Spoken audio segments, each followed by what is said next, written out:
Do you want to write a dystopian novel? Great!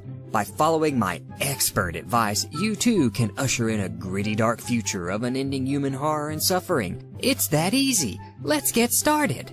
So the first thing any dystopia needs is an evil, oppressive government. Real-world dictatorships come about as a result of a lot of socioeconomic factors, but no one has time for that pesky research thing, so let's just say that some vague past disaster made everything terrible. Hate a particular ideology? Make a straw man version of it and blow it way out of proportion. Genius! I bet no one has thought of that before. Need inspiration? Why bother reading a history book about real fascist regimes when we can just model our dystopian society after high school? Actually, why even waste time with that? Is building a believable and convincing setting really necessary? Of course not. That's time better spent on setting up a love triangle for the protagonist. So now we have an evil government without any logical reason for existing, and a setting completely lacking in detail. But we are not done yet. Now we need some villains. Don't worry.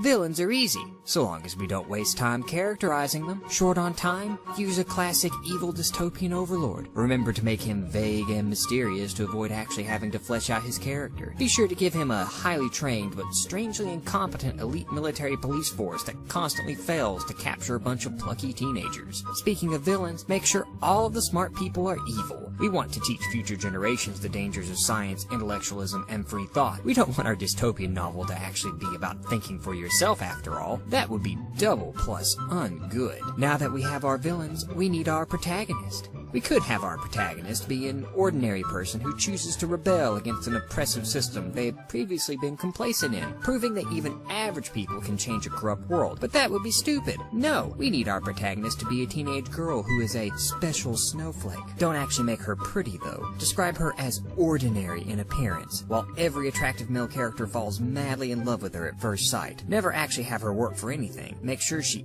effortlessly succeeds at whatever she tries with only minimal training. Are there any adults around? If they are, then make sure they are completely useless or even actively working against the protagonist. If the protagonist has parents, make sure they too are worthless or dead. We can't have reasonable people resolving our plot after all. Speaking of plot, many would assume that dystopian fiction is a cautionary tale about failed societies and a grim commentary on the human condition. But that is completely wrong. Dystopia is all about love triangles. Make sure the protagonist has to choose between not one, but two hunky guys. Oh, the drama. How cruel is fate when one must choose between two awesome things. What a harsh world our protagonist must endure. But hang in there, we are almost done. Although the love triangle will take up most of the plot, some time must be spent sorting out that whole evil dystopian government thing. Naturally, our protagonist will be the one who leads the charge. Even though the dystopian government has legions of professional soldiers, absolute control over all of its citizens, and a willingness to do anything to achieve victory, they will prove completely ineffective at stopping a single teenager. Once the dystopia is toppled and its citizens freed, make sure to spend the remaining time detailing the conclusion of the protagonist's love life, and not on the huge power vacuum and rebel infighting that would surely occur after the fall of a central political system. After all, classic dystopian novels are known for their happy endings. Now we have everything we need to make an awesome romance, dystopian story.